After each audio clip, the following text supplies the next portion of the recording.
Come back. Deputy Minister in the Presidency for Women, Youth and Persons with Disabilities, Steve Lizige, intends to summon podcaster MacG to report to the Parliamentary Portfolio Committee.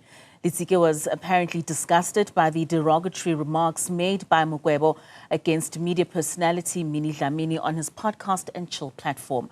Lizige joins us now for more on this. DM, a very good morning to you and thank you so much for joining us. Now, in a statement that you put out, you said the comments are nauseating in their vulgarity and they must be regarded as an unconstitutional violation of Ms. Dlamini's rights. How do you view this incident within the broader context of online gender-based violence?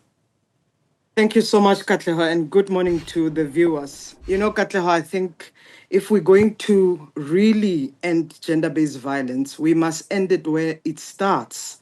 It shouldn't be ended when action such as rape or murder takes place.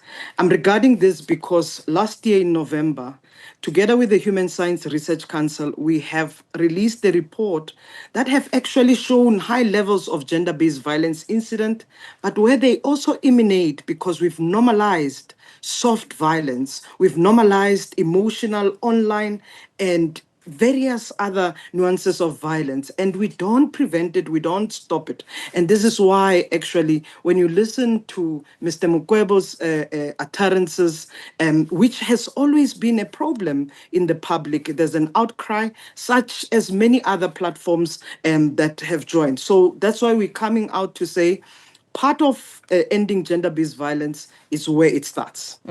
So, DM, I mean, there's this ongoing debate about boundaries between free speech and hate speech. How does your ministry approach this delicate issue? You see, in our national strategic plan, we've highlighted the importance of, looking at the role of various institutions, various individuals, and even companies or platforms. There's no doubt South Africa is a country with a rule of law. Free speech, media freedom, and many other are entitled to it. But as long as we are understanding of our responsibilities and our role in it, part of which also highlights that we must not actually undermine the Constitution. And in this regard, where an individual's dignity has been stripped off, or where an individual has been undermined and there's a use or utterance that actually hides behind the definition of free speech, this is where we will have to then take an acid test of what actually constitutes dignity, even in cases of free speech. So you intend to summon Mr. Mokwebo to Parliament. What do you hope to achieve with this? In fact, I am not intending to summon. My statement from the department that we released yesterday was very clear. We refer matters of this nature to the portfolio committees. And two committees we've highlighted. One, it's a portfolio committee on women, youth, and persons with disability. And second one is also on technology communication. One, Parliament has its own responsibilities, its own powers and privileges. And we actually have highlighted its own privileges where it can summon individuals.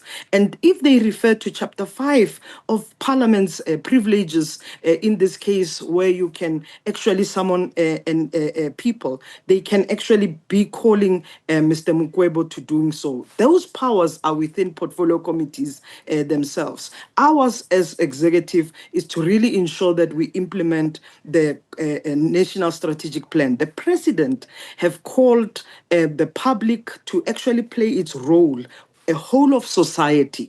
And a whole of society, it includes all arms of states, including Parliament themselves, but it also includes the very same platform as Mr. Mokwebo, which is the podcast itself, where it must help us end gender-based violence, including those of online abuses. So what we are calling for is that Parliament must exercise its own privileges.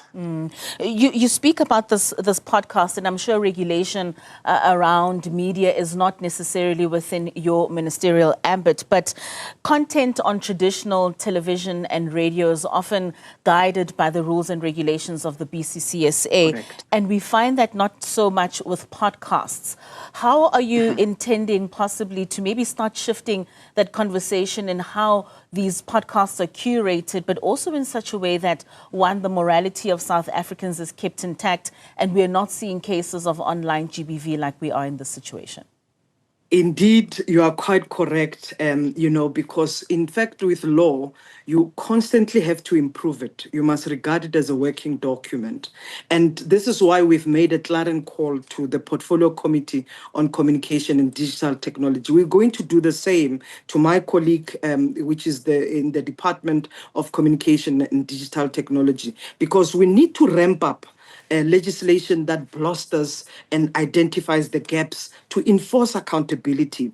And where in the case of MacG, the podcast is also not limited just to the streaming. It also is also being shown on TV and so forth. And this is why we also apply the standards of the BCCSA to say that if we are going to protect women, when you look at regulations completely in comprehension, you are not only just going to look at criminal procedure or civil matter, you actually look at standards, norms, as well as regulation that can be applied to help us prevent further perpetuation of violence, further utterance that undermines our constitution, but also further protection that will also respond to the needs of people of our country. Protection, yes, is in the law, and the legislations must be enforced in comprehension. Lastly, DM, how can citizens contribute to creating just a culture of respect and accountability, especially online?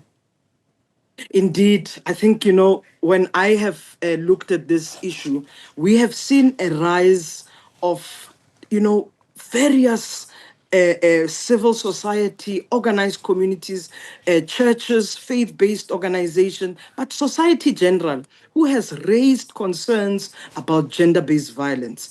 And reality of the matter, we shouldn't wait for rape to occur or murder to occur. Now, citizens' role is around education and awareness, and part of our own response.